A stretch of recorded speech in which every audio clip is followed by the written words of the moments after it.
Хятадын шилдэг өгүүлэлгүүд зохиолч Ганжуур жовын шарв жамц хүн яст хад нэгдүгээр хэсэг хүрэл юутайч зорьсон хатандаа хүрч чадлаа. Тэр буган хянгаас сэжүүр цогоон дээр гарч ирээд өөргөвчээ буулган өхөр чулуун дээр сууж амьсгийв. Хоёрхан мөчийн өмнө гэрийнхээ хатнаас хүслэн болсон энэ уулын оройг ширтэж холгүй л газар юм гэж бодож байсан бол одоо нэгэнд гарч ирсэн хойноо төмөн алдын өндөр дөргөгдөн тэнгэрт тулах мэт санагдаж би яаж гарч ирч чадва гэхээс зүрхшээх шиг боллоо. Уул өглөөний адил намуухан. Тэртээ улаасан шугуйд гурвуулын донгодох дуун хадасах хавь ойрыг цурайтуулна. Уул хатанд авирч эх байгальдаа явхад ийм сайхан сэрүүн тунгалаг өдөр тохиож байгаа нь аз хэмээн бэлгшээн. Хэрэг өхөл алдчихгүй бол үдийн өмнө агуу дараад гарчихна гэж итгэхийн хажуугаар хатан хянгаар орж чадахгүй бол буган цуваагаар буцаж чадахгүй гэсэн төгшөөр өвглийн хар сүүдэр мэт навсагнан орж ирэв. Хүрэл 30 гартлаа чөтгөрт үл итгэж явсан. Харин сайн анчин болохын тулд газрын бартааг андахгүй хараа хурц цэцмэргэн хөл сурсгах зориггүй бол бүжин чалж чадахгүй гэж боддог байлаа. Гэтэл одоо хүмүүсийн халтарч ойцсон мөрөөр өөрөө алхаж гарах болсондоо өөрийн эрэхгүй айдас дөрөв. Зэв жанжнаас хойш энд ирэхстээс амьд буцсан нь тунцон. Авирсан болгон ясаа цайлагдаг учраас нутгийнхан хүн яст хад гэж нэрлэжээ. Энэ хадны тухай элдв домог ярианд үл итгэх агаад хичнээн жилийн өмнөх тэр олон домгийн үнэн худлыг ялгахад бэрх шүү дээ. Хүрэл бодлоосоо хачин ихээр айлаа. Гэвч хүсэл эрмэлзэл нь айцаас нь илүү хүчтэй байгааг мэдэрч байв. Суусан өхөр чулуунаасаа босож хадны амсар дээр алхаж хүрлээ. Зорьсон агуудаа очиход энэ хадны амсрал цорын ганц босгож. Тэр хадны сэрвэн дээгүүр өнгийхэд ёроол нь үл үзэгдэх том гуу харлан харагдлаа. Энэ гуу хадны зүүхэн ороогоос их авч айлын урд жалга руу сунаж орсон нь толгоогоо цавчуулсан авраг хар могоо шиг санагдаж гуу дотор хүний яс яраан энд олон хүн өгсөн одоо ч өгсээр байна гэсэн аимшигт бодлыг хүмүүст төрүүлдэг ажээ. Эрт дээр үес харь холын хүмүүс алтан амиа хайхралгүй эндхийг зорж ирдгийн учир гэвэл зориг самбаагаас сорж амжилт тогтоохын төлөө дэлхийн ноён оргил хямлаад авирдагтай адилгүй харин энд хосхүү үнэтэй эрдэнэс байдгийг мэдээд түүнийг өөрийн болгох гэсэн шуналдаа хөтлөгддөг юм. Хүрлийнх энэ хадны суур болсон хэдэн давхар хярын цаахан бэлд нутаглана.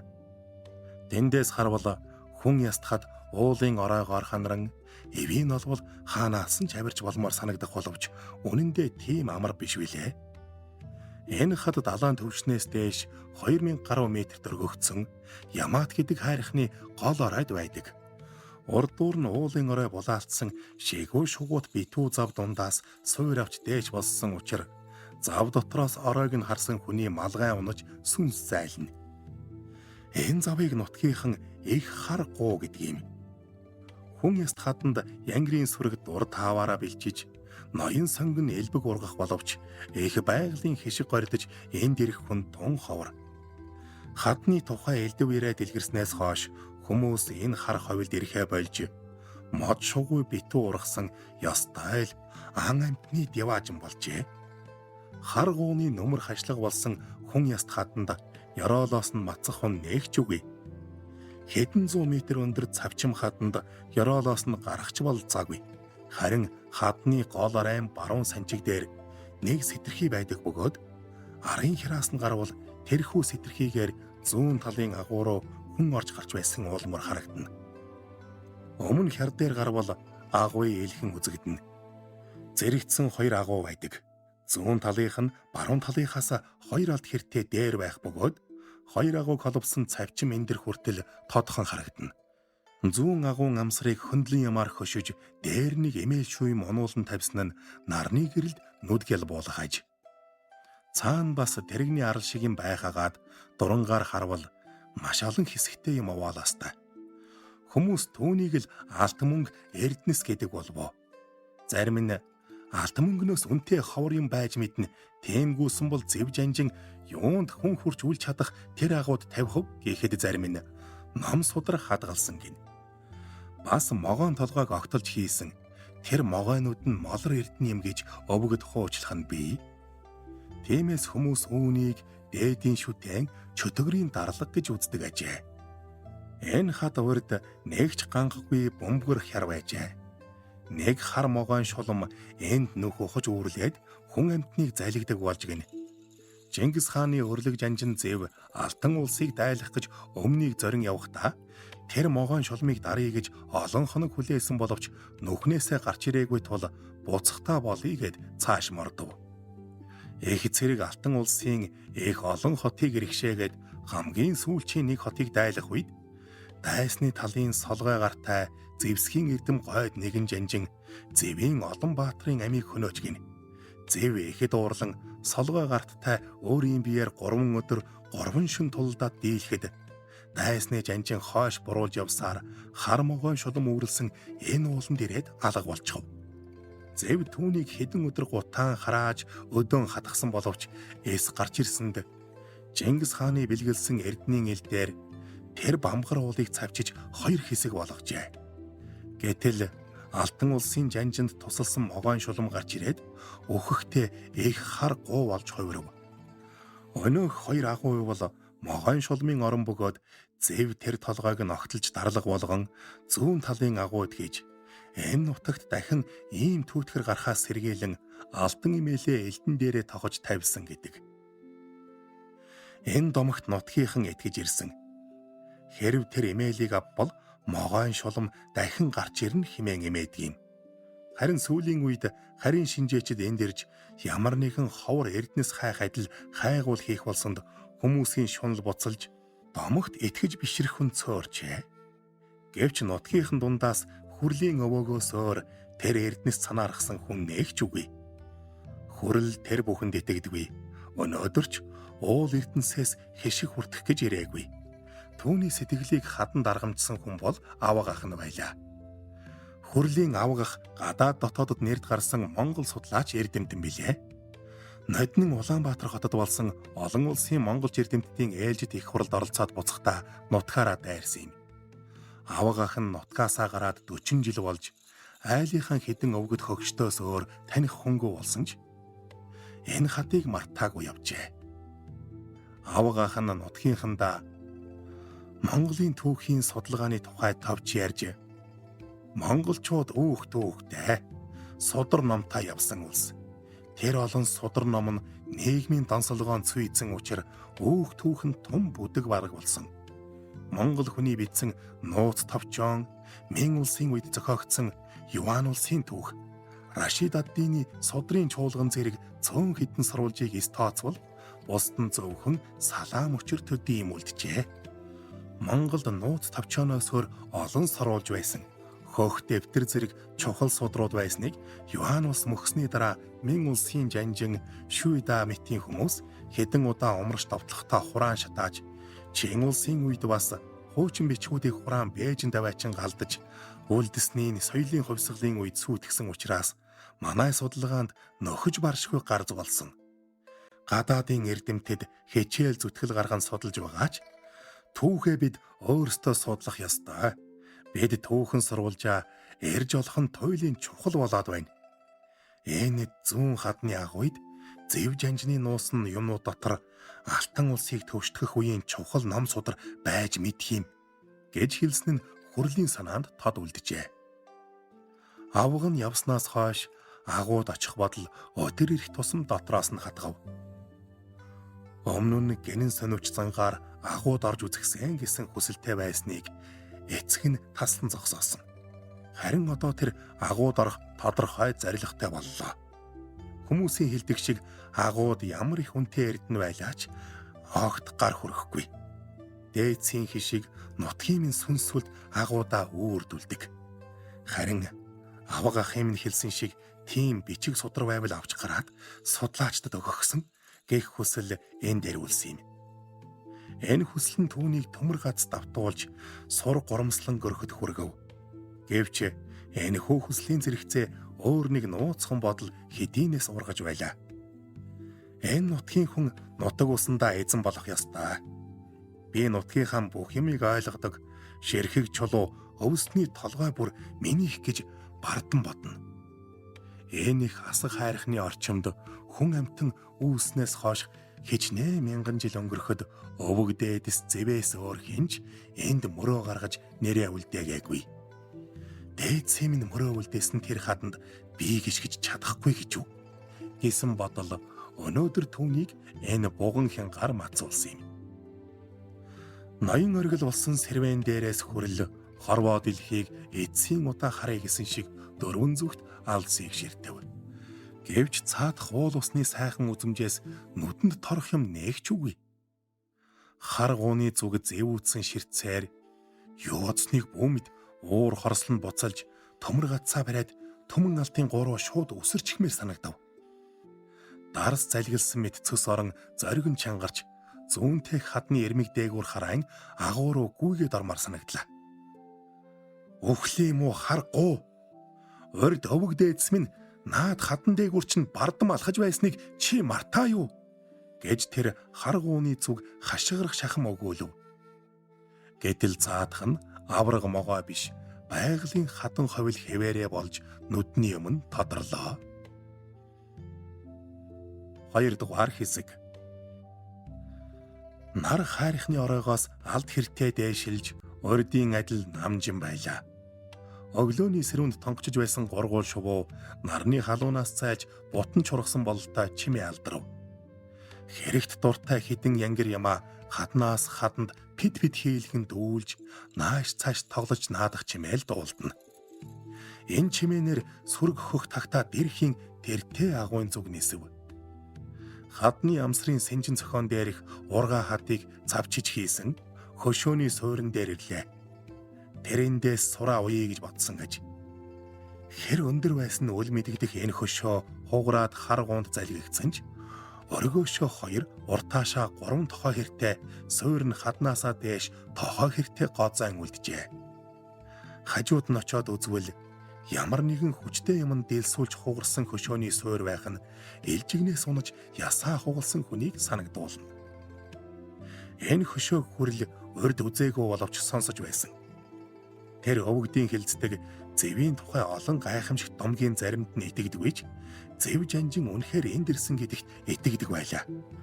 Аавынх нь хэлснээр энэ хөшөөн дээр босоо монгол бичиг хятад үсэгтэй адилгүй дөрвөлжин үсэг сийлэстэй байсныг хугархаас өмнө өвөө нь нүдэрээ үзсэн гэдэг.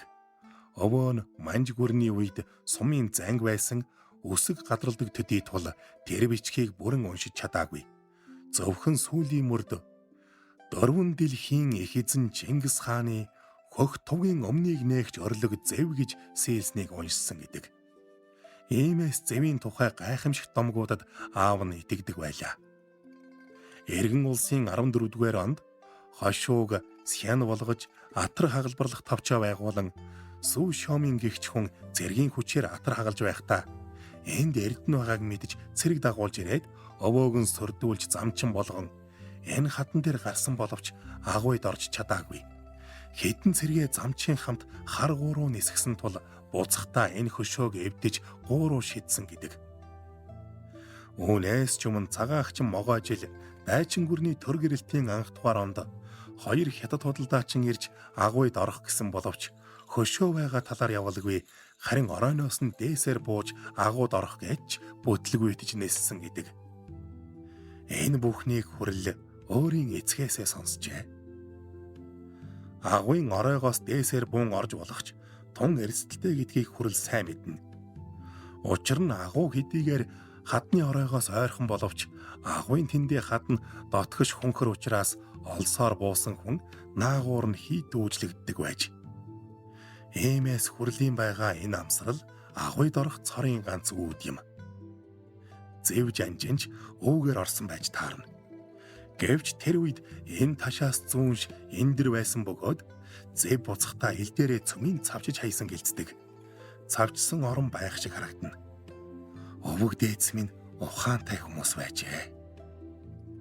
Хүн төрлөختний түүхнээ гайхамшигыг хийж бүтээгээд мөнхөд хадгалахын тулд овдос тонсоор цоожилсон нь хэдэн зуун жилийн хойно даян дэлхийн судлаачдын сүнсийг аргамжиж орхисон нь юутай гайхалтай хэмээн хүрэл бодов.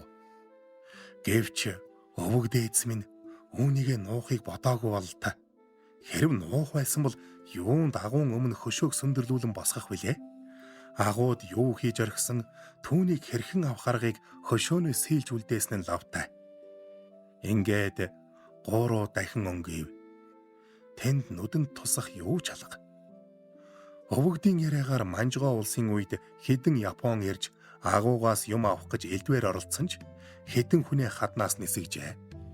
Тэгээд их бууга авч очоод агууг дэлбэлэх гэсэн ч хий буудаад онохгүй арга мухардан буцахта харгуугаас өнөө хөшөөг зөөж авчирсан гэдэг.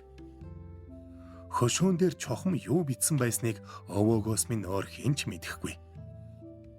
Хэрв тэр хөшөөний хугархай эндээ байсан бол аваа минь учрыг олох байсан. Би ч агууд амархан орж мэдэх байлаа гэж харуулсан бодов. Энэ харуулсал түүхийг нэхэж сансан төдий зүйл болохоор одоо ямарч ач тусгүй гэдгийг ойлгож байлаа. Хугархай хөшөөний гонцгой суурнаас сураар тоон тушиж угзарч үзэхэд мултрах янзгүй байсан ч нэг л баталгаагүй санагдаад байхаар нь нэг том чулуу авчран дарж тавиад санаа намрав. Одоо хүн яст хадны дотгошоо орхол үлджээ. Хад руу дөхөхтэй зэрэгцэн уйсан сурн алдрах шиг санагдан хэнийгэнтэй хамт ирсэн бол даруулж суулгахгүй юу? Ойчсон ч татаж авахсан гэх бодол жирсхийн орж ирэв.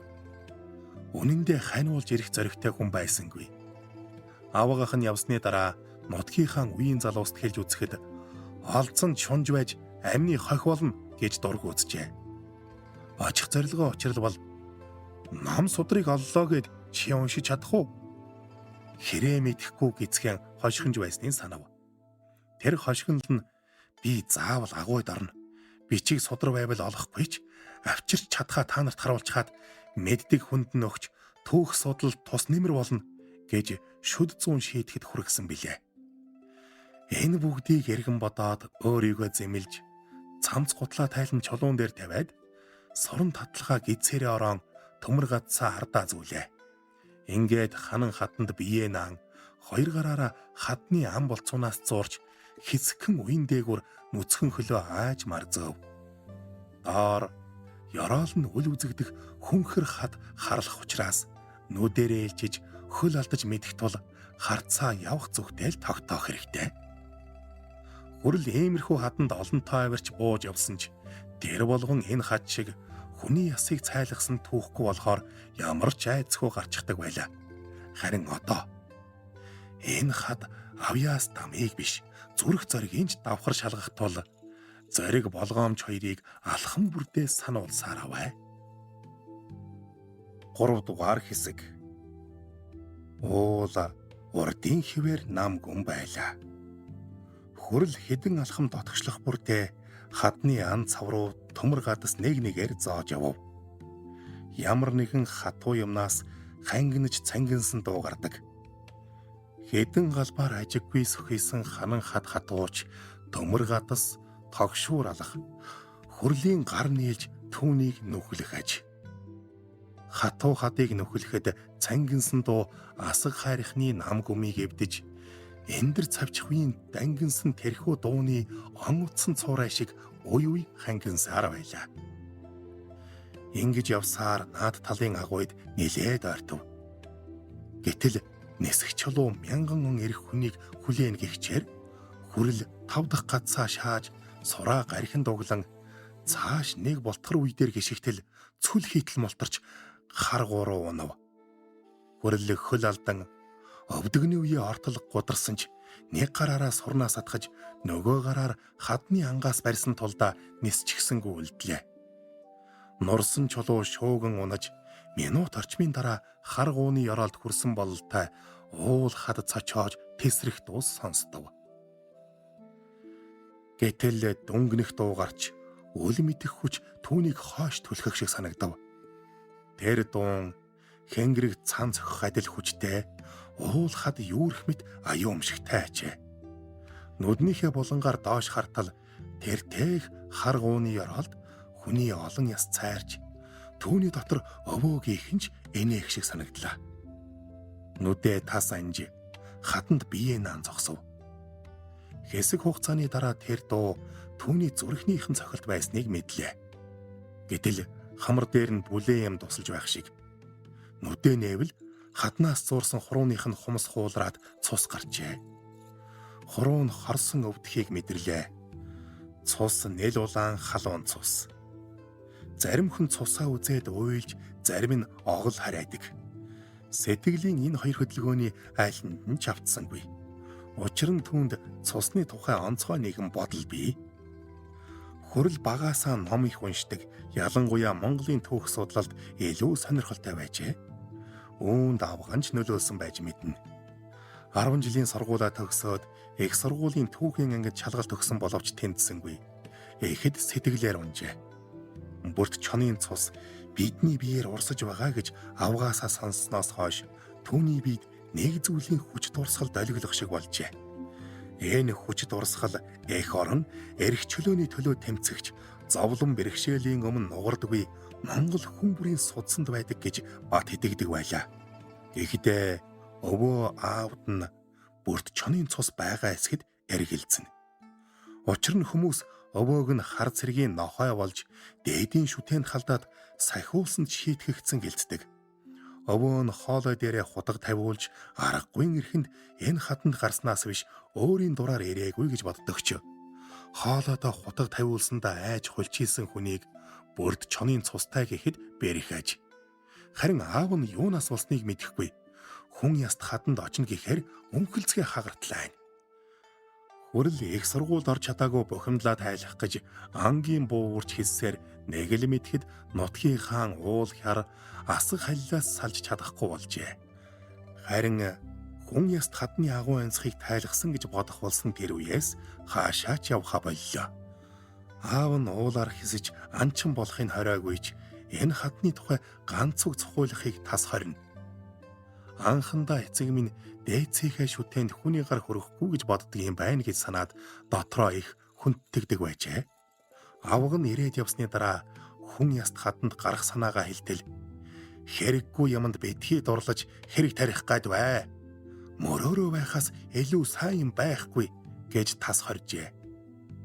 Аав нь нэртэй анчин уул хатанд авирах дайж гарамгай.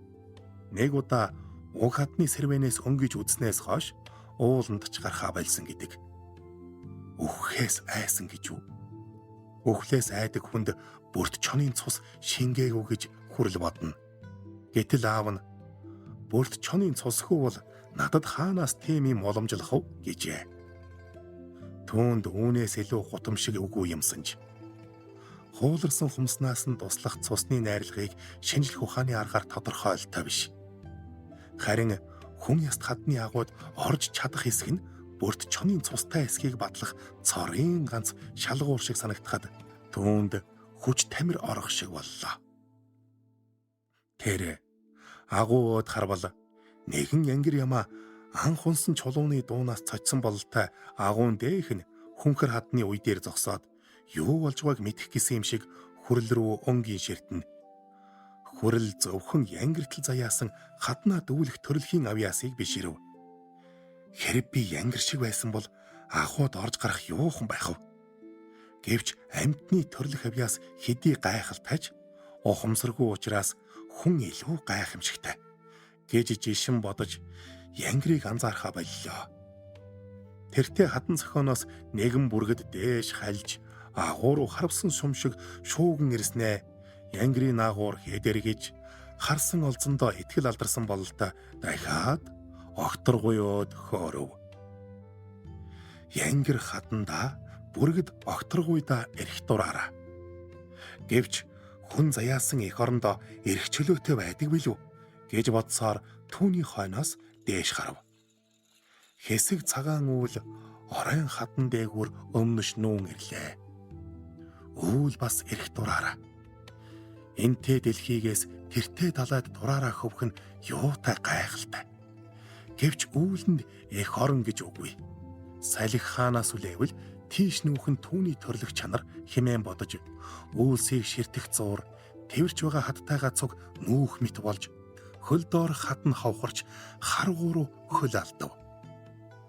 Нүдэ хэсэг дахин анж үүлсийг хараад толгой эргэснээ мэдлээ.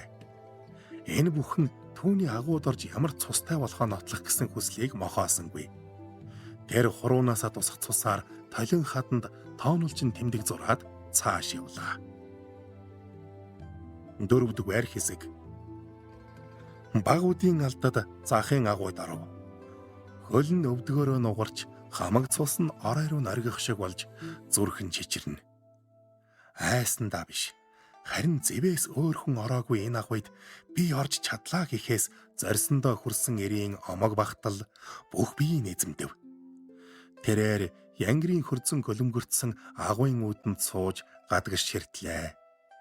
Тэр тех огторгүй дурангийн хараанд орсон шиг агуйн амсраар хэсэгхэн цэнхэртэж байгалийн аюул холдох шиг. Тамхи татах гэж өврөө тэмтэрснээ гаансаа цамц гутлынхаа хамт хадан цохион дээр орхисноо санав. Одоо энэ агуйгаас гараад дээш мацвал мөд зорьсондоо хүрнэ гэхээс сэтгэл хөөрнө. Гэхдээ цаад агууд орох гэж яарсангүй. Харин энэ агуйд юу байна гэж ажиглав. Агуйд агаар нэвтрэх нөхгүй, амсран давчууч гэлээ дотгошоо уужин болохоор амьсгал бүтэж хамар цоригсон чигийн үнэр хангална. Өдийн нар чан хүмүүст тусаж агуй дотор гигээтэй байлаа. Хан хаяан тэгш цавчмал оромтой байгаагаас аживал энэ агуй анх үүнээс давчуу байсныг томсгосон илэрхий. Шалны хавтан чулуунууд янгирийн хөрзөн дарагдсан боловч хүн хэвтэж суусан улмөр харагдана. Хананд нь сийсэн бичиг зураг байна уу гэж зориуд чалгатал юу ч алга байлаа. Хөлд нэг юм торхоор навч үзвэл мод нь ялзарч унсан төө хэртэй ногоон алаг хаш соруулжээ. Өвөн занг байхдаа энэ гаансыг 2 байцаар худалдаж авсан гэж аавынхаа ярьсныг санав. Гаансны толгойд байх л ёстой гэд хөрзөнг малттал өнөөх хугархай модны үзүүрээс баг зэрэг ногоон зэв суусан мөнгөн толгой гарч ирлээ. Хүрэл өвөөгийнхээ гаансыг олсондоо ихэд баярлжээ.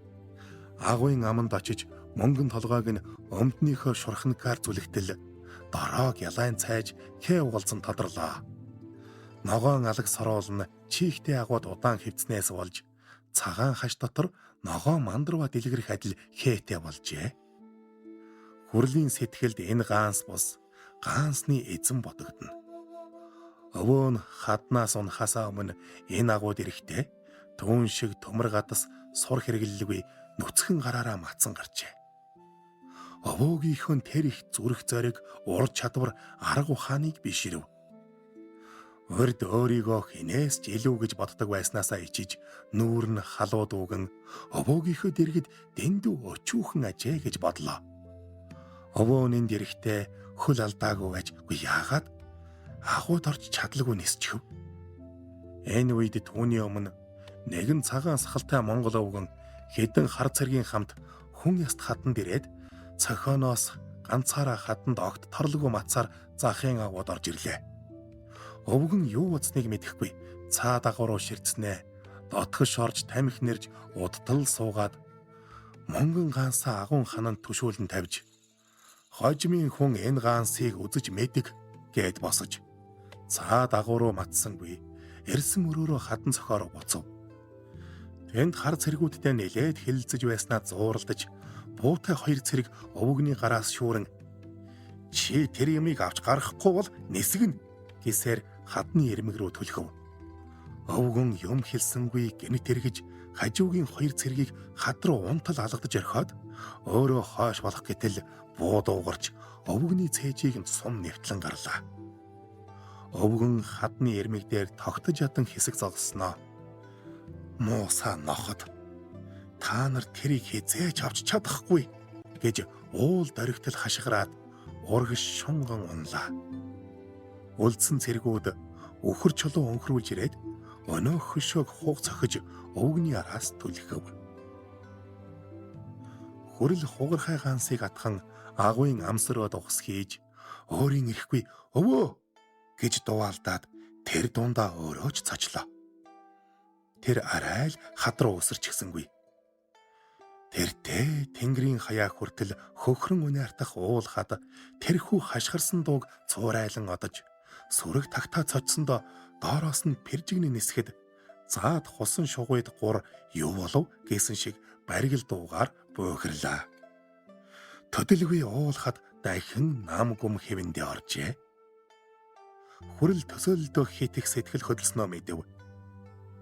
Өнгөрсөн одоо хоёр салшгүй холбоотой нэгэн цогц юм уу? Нэг нь мөхөж нөгөө нь үлддэггүй гэдгийг тэр урд нь бодоогүй явжээ. Үн цэнтэй юм бүхэн эхлэл төгсгөлгүй мөнх оршдог. Энэ агуу хийгээд бүрт чонын цус хоёр салшгүй холбоотой ажээ. Өвөө нь хаднаас ойчсон боловч түүний цус хүүгийнх нь хүүд дамжин хизээд тасрахгүй уурсан гэж бодлоо. Наад агуйд бодол болж хэсэг зогсоод цаад агуйд орохоор шийдэв. Агуйн аман дээр бие тогтоож угаад дээш хөлийн хартал зүүн дээхэн нь цаад агуйн ам онгойн харагдахаас доторх нь үзэгдсэнгүй. Агуйн амнаас баруун үргэж жишүү буусан эндэр шат шиг дэгтэрлэн харагдана. Тэр эндэр дээр хөлөө тавьчих бол агуйд амархан орчхоор байв. Гэвч эндэр хүрэх амар биш ажээ. Агуйн амны яг зүүн талд алд илүү өргөн нэг гүн ан байна. Энэ ан дээрээс доош урт бөгөөд ангийн цаад ирмэг цавчин далам юм. Дунд нь ширээний тавцангийн чинээ тэгш хатан үйтэй учраас өсөрчхөл хүрмээр. Гэвч цаад далан хад их гөлгөр тул зуурч зайдалж гарвал тэр эндэр дээр гიშгэж болмоор. Цаад агуйд орох цорын ганц арга энэ байв. Маш олон хэрэг эцсийн мөчөд бүтлгүйддэг шүү дээ. Ангийн цаад ирмэг далан руу мацах үед тэнцвэр алдаж нэг л эвгүй гიშгвэл суурна гэдгийг сайн мэдж байв. Зүрх нь урдын гიშгэ түгшгэ болжээ. Хүрлийн гიშгэж ирсэн тэр олон хадны үе бусдын хувьд эцсийн шат байж болно. Хүнд ямар нэг явдал эцсийн сэжин байж болдог. Гэтэл тэр нь өөр хүнд зорьсондоо хүрэх цорын ганц боломж байж мэднэ. Хэрв энэ хатанд иймэрхүү шийдвэрлэх сэжим үгүйсэн бол тэр агуйд юм хадгалахгүй. Зэвч үгээр ирэхгүй гэж бодохоор хүрэл бүрч итгэлтэй болов. Одоо цаад иргэдэх хадаад гарах хэрэгтэй. Нарийн ангийн наад ирмэгт нэг төмөр гац шааж сураа уяад өсрөх юм бол хөл алдсан ч аюулгүй гэж тооцов. Гэтэл бие ороож авч явсан сураа цаад хаданд хэрглэж баржээ. Хадны амсарт хурч байлгүйгээд хэсэг сур орхисондоо ихэд гэмшив. Сургүүгээр өсөрч гарах арга хайж хэсэг зогсоод санаанд юу ч орсонгүй. Буцаж очиод хадны амсар дээр орхисон сураа авахаас өөр арга алга. Хатан цохооноос энд ирсэн замаа харвал хамаг хүч чадал нь шавхагдах шиг санагдлаа. 5 дугаар хэсэг. Хүрэл наад цохоон дээр буцаж ирэв. Бэхэлсэн сурнаасаа зуурч явсан замаараа ирсэн тул нэг хүч орсонгүй. Орхисон цамцныхаа дэргэд сууж өвөөгийнхээ гаансаар тамхи татлаа. Уулын оройд уй сэвэлцэж байсан салхи намдаж өд дундын нар шарж эхлэв. Амьтай голтой бүхэн нарны халуунаас зугтан нам тайван болж хатан дээгүүр тоглож байсан янгирч сүүдэрч шургу бололтой уул хаднаа чимээ аниргүй. Хүрэл усан хулган болтлоо хөлөрчээ.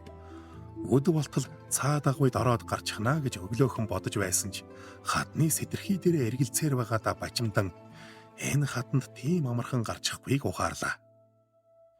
Яг энэ мөчөд тэр нэг дэвэр гашуун хөх цай уухыг хүсв. Өглөө идэж уусна хэдийн шингэж зүрхэн чичирч амнаас нь хар утаа байгах шиг санагдана. Энд балга усч байхгүй. Суусан газраасаа босож арын бугын жимээр бууж цаад хусан айн захаар очиод улал зүгтэн шимлээ. Ууланд гарсан анчид ингэж цангаагаа тайлдаг юмсанч.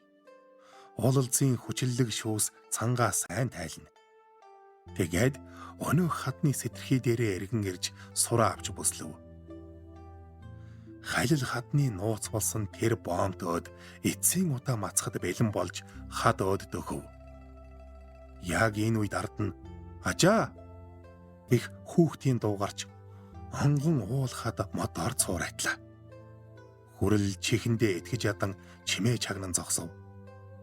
Дууны цуурай тэртээ хаданд хангинсаар байлаа. Хүрлийн сэтгэл уймрав. Мууяр зөгнсөн мэт зүрх чичирч гайхах сэжиглэх зэрэгцлээ. Намайг цаад агвайд орж чадахгүйг шүтэн сахиус хүүгийн минь дуугаар хэлв үү хэмээн бодтол өнөөхтөө дахин дуулдав. Хүрэл хүүгээ ирнэ гэж даанч сансангүй. Үнэхээр хүүгийнхэн дуу байлаа. Цохон дээр гүн гарвал хүүн тулмаа үрсээр өөдөөс нь мацан гарч ирэв. Хүрэл баярлан дууалдаж хүүгээ тосож очоод тэврэн үнслээ. "Гү миний хүү яагаад хүрээд ирэв? Хоол цай өхөр ирлээ. Намайг энд байгааг яаж мэдэв? Эх чинь хэлэв үү?" "Гүй ээ. Өвөө намайг дагуулж ирээд энэ хатыг зааж өгчхөд уулын билээс бутсан" гэд доош заав. Дурангаа авч харвал тэртээ хамрын үзүүр ороон цаашилж яваа хүн жарх хурч санчигт нь хяруу унсан аав нь болохыг танив. Өрөвдөх, баярлах, талархах хайрын дулаан мэдрэмж бүх биеэр нь тарж нүднээс нь сувд болон бөмбөрлөө. Нулимс бүрхсэн нүдэнд аав нь төдхөн харагдхаа болов. "Өвөө чинь намайг энд ирснийг яаж мэдэв? Таныг сур ирчилж байхад мэдсэн гинвэлээ. Тэгээд хоолунд хүргэж хань болгож намайг хүргэж ирсэн. Ямар өндөр уул вэ? Энд тоглол сайхан тийм ээ ажаа" гэд хүүн инээж хөлс бурзайсан магнаага арчив. Хүрэл энд ирэхээ хэнд ч хэлээгүй. Хэлвэл аав нь хэрхэвч зөвшөөрөхгүй гэж бодсон юм. Сур ирчилж байхад хүүн "Ажаа, та сур ирчилж яах нь?" гэж асуухад "Өвгээр түлээ бэлтгэхэд татлах хийн, бусд нь хүний юм аа хөөмэн" гэж ажиггүй хэлжээ. Энэ үгээрээ эхнэр эцгээч мэхэлсэн удаатай. Өглөө амтан харуулдна гэж хэлж гэрээсээ гарan урд оройн зам дээр нуусан сур гадсаа дайрч яваад наашилжээ. Гэрээсээ гарахдаа хаднаас унах тухай огт бодоогүй. Агвайд орохоос өмнө сул чулуу гიშгэж нисэх шахсан тэр агшинд "Ийшээ явлаа гэдгээ хүүтэйч болов хэлдэг байж" гэж гэмшжээ. Гэтэл хүн мэдсэн юм шиг хүрээд ирж энд ирэхийн өхөн хатан эсэргүүцдэг аав нь түүн рүү хүүг нь явуулна гэж бүрч сансангүй. Хүрэл 11-тэй ганц хүүгээ харав. Өдийн халуун нарнаар өндөр уулууд авирч ирсэн өхөөрдөм энэ хүүд өвгдээцийнхэн цус бий. Хэрэг би хаднаас нисвэл хүүмэн агууд орч чадна гэж бодож явсан хүрэл өмнөө сууга энэ жаахан амтан харгуу руу нисвэл яана гэхээс сэтгэл нөмрөв. Энэ нь өхлөөс айсан даа биш. Харин хэдэн үе энэ хаднаас нисгэж алдаад эцтэй удам залгах өргүү болох вэ гэж зовхтоо тэр. Хүрэлд 2 хүү заяажээ. Баг нь эхийнхээ хөвлөд байхдаа зулбаж хүн болох аз дутсан. Тиймээс ганц үрээ агуур оруулахыг үнэхээр хүссэнгүй. Эцэг эхийнхээ сэтгэлийг хүн ер нь ойлгодгүй. Өөрөөсөө эцэг их болсон хойноо зах зухаас нь мэдэрч тэднийхээ ачийг хариулж чадахгүй хорвоог бардаг аж. Тиймдээч хүний зүрх хизээд доошоо харж ургадаг учиртай. Улирч hodсон бүхнийг нөгцсөн тооцож, ургаж буй бүхнийг амьдад тоолдог нь байгаль дэлхийн түмэн бодисын зам боловч хөрс шороогүй бол хөх соёо юунаас цухах вэ гэдгийг хүн болгосод бид бодолтойё. Хүрэл аавыгаа хулчгар аймтгай үр хүүхдээ ойлгодгүй хүйтэн хүн гэж боддог байсан бол тэр бүхэн нь үрээ гэсэн эцэг хүний сэтгэлийн зовлонлын илрэл байсныг сая ухаарч мэдэрчээ. Өнөөдөр хүүгэн дагуулж ирсэн нь ч эцэгийнхээ хайр, шаналл зовлонлыг мэдрэг гэсэн далд бодол давхар агуулсныг ойлголоо. "Ачаа, яагаад уйлав?" гэж хүүн асууж түүний бодлыг сарниулав. "Гүй хүмүн, энэ халуун наасал болж нүднээс ус цуураад байна" гэж хүүгээ хуураад нулимсаа арчхад "Тэгвэл цай ууажаа" гэд хүүн тулмаа уудлав. Хүрэл хүүгийгээ авчирсан цайг аяглан залгиллаа. Цай тамир тэнхээгийн сэргээв. "Би буруу бодож байж. өөдгөө амтан бол доо. Орё гэж зорьсны минь аав зөвшөөрдлөө. Хүүгийнхээ өмнө хаднаас унаж яасан ч болохгүй. Хүүгээ хожим энд ирүүлэхгүй тулд би заавал тэр агуйд орно гэсэн бодол залгилсан цайныхын хамт биед нь хүчтийнхээ зориг цөс нэмэв. Хүүрүүгээ харвал хөвж тайг асах хадыг сонирхон ширтсээр энд ямар сайхан юм бэ? Намайг агууруу дагуулж орох уу ажаа? Аачхаас айхгүй юу хүмүн? Айхгүй. Энд тогломоор байна гэд инэв. Энэ аимшигт хатанд тоглоно гин шүү. Ёстой нялхаараа байна да. Гэж сэтгэлдээ инхрийлэн хүүн ихэд түшигтэй санагджээ. Хүрэл цай уусан дааж тэрв хүүгээ хараад ч юм уу сэтгэл нь саруул болж булчин шүрмсэн чангарав. За хүмүн том болоод агууд ордог юм шүү. Одоо эндээ суугаад ажаагийнхаа яаж орохыг харж бай. Харин тэр хад руу битгий очоорой гэж захиад сураа авч бүслэв. Мотор шат тавиад орвол амархан биш үү ажаа гэж хүүн хэлв. Хүүгийнхээ энэ үгнээс нээрээ алд хэртэй 2 мод авахталж яваачин цаад хадны ан дээр дамнуулан тавиад авирвал өсөрснээс илүү аюулгүй юм байна гэж бодон ихэд баярллаа. Тэр хүүгээ үнсээд хатан онийн ар руу бууж хусан шугуугаас 2 мод авчран бүсэндээ бэхэлж уяв. Хадны цаанаас гарч ирэхэд сэрүүн салхи өөдөө сэлбэн тэртэй ойд зөвхөн түүнд зориулах мэт гургуул донгодлоо. Хатан цохон дээр ирж хүсэл тэмүүлэл болсон хүн яст хад руу алхахад ойн дээрээс хүн эцгийнхээ араас гараад алсаар хоцорхон түүнд их юм хэлэх шигэ. 1985 оны 6 дугаар сар Хөх хот. Төгсөв. Орчуулсан Нацагдоржийн Пүрвжав.